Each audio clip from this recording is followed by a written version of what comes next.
It's Monday, September 11th, 2023, and I'm Dave Sobel. 3 things to know today. The rise of AI, trillions on the horizon, and CEOs on the bench. AI in action, unprecedented innovations in taxation, medicine, and pathology. And CISA is greenlighted to counter misinformation. This is the business of tech. Want to learn from the best virtual CISOs in the business? Sonomi's ebook, 7 Tips from Top Virtual CISOs, is now available to help you maximize services, increase revenues, and improve margins. What are the barriers to achieving long-term vCISO delivery success? Why being a vCISO is so demanding? How to take the time out of many of the most vital vCISO duties, and how to use automation to enable rapid scaling of those services. Learn from successful providers how they do it, and all for a free download. Visit sonomi.com/resources, that's CYNOMI.com, so you can vCISO at scale. My inbox of stories is super heavy on AI, so let's start our week there. Start with why there's so much chatter: money. In a new report from Crunchbase, 1 in 4 investment dollars this year has gone to startups using AI, with AI's share of funding dollars averaging around 12% between 2018 and 2022, before rocketing up to 26% in 2023. The report also suggests that AI may become a given in the tech industry. Tech analysts are optimistic about the impact of generative AI on the future of the enterprise, with McKinsey estimating that it could add trillions of dollars annually across various use cases. However, there are concerns around data security, ethics, and bias, with 81% of customers wanting a human to review and validate those generative AI outputs, as only 37% of customers trust the output.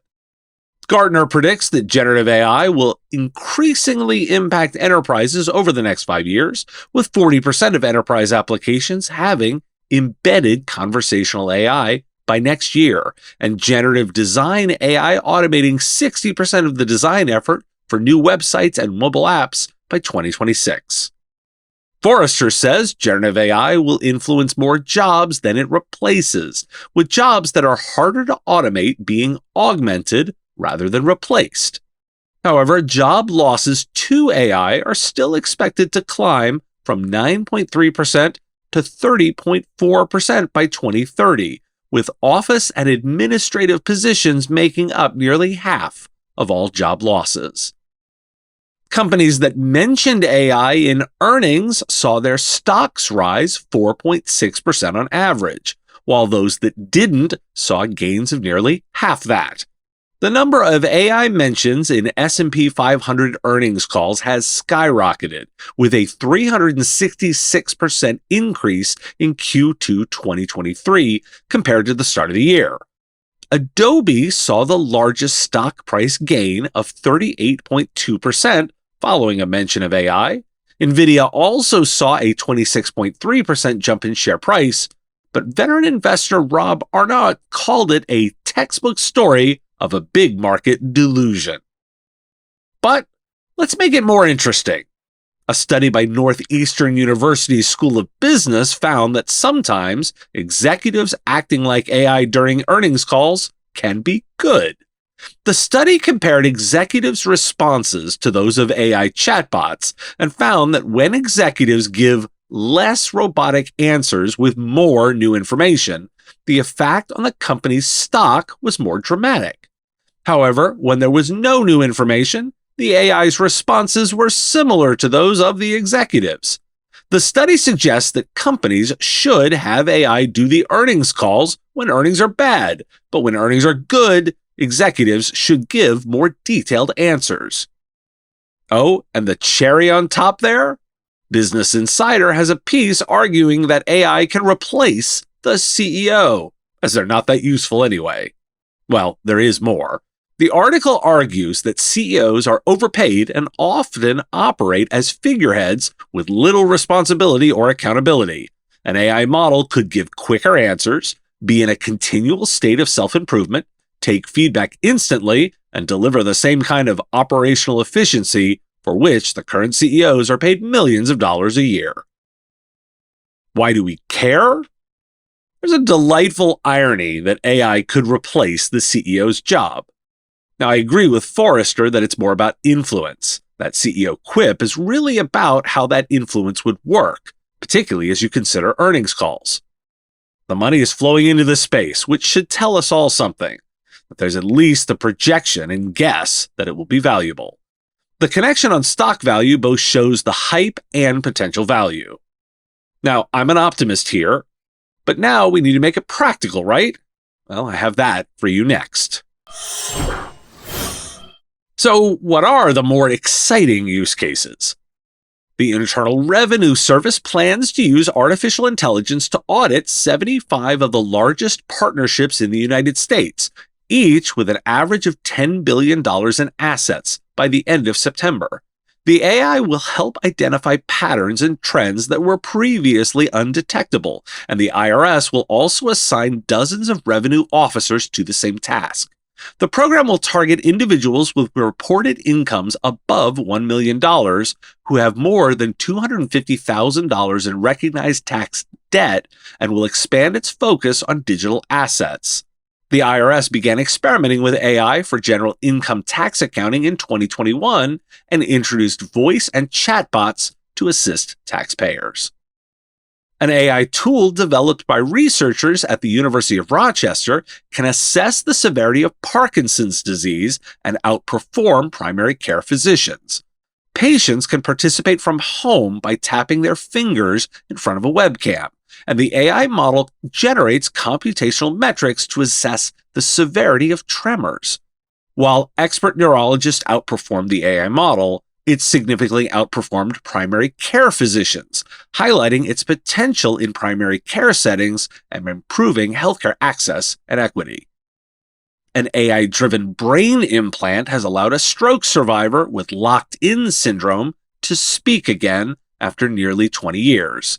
The implant uses AI to decode the woman's brain signals while she tries to speak, and then synthesizes speech and facial expressions using a computer-generated avatar. The researchers behind the project claim that this is the first successful use of neurotechnology to synthesize speech and facial expressions from brain signals in a patient with locked-in syndrome. Microsoft is partnering with digital pathology provider Paige to create the world's largest image-based AI model for identifying cancer. The model is being trained on billions of images and can identify common and rare cancers. Paige has been digitizing the pathologist's workflow to improve accuracy and efficiency within the specialty. The AI model will help solve the storage problem for health systems and help pathologists work through cases and arrive at a diagnosis more quickly. Why do we care?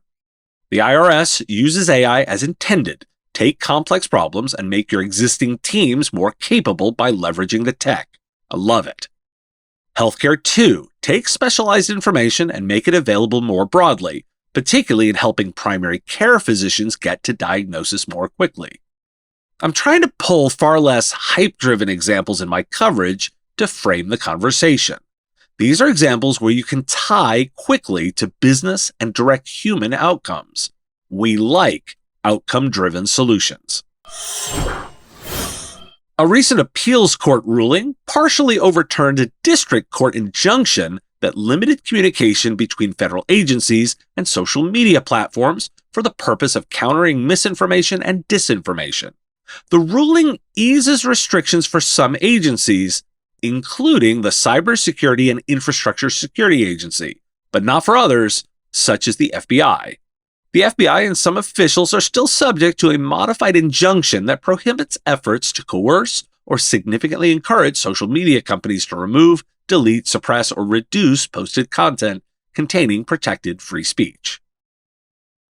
Why do we care? CISA gets a pass on their communication with social media companies. That's an important detail that should boost the security community. Why? Attempts to convince, not attempts to coerce, per the ruling. The importance of the distinction between convincing and coercing cannot be overstated. It emphasizes the agency's advisory role rather than authoritative one. CISA's efforts are aimed at collaborating with businesses to bolster security measures voluntarily rather than imposing them. This approach reflects a more consultative stance, where the goal is to educate and guide rather than mandate. CISA is both less limited and less able to enforce. They have to convince businesses to take their recommendations too, rather than have that true ability to enforce. That's meant as a statement of fact, not a judgment.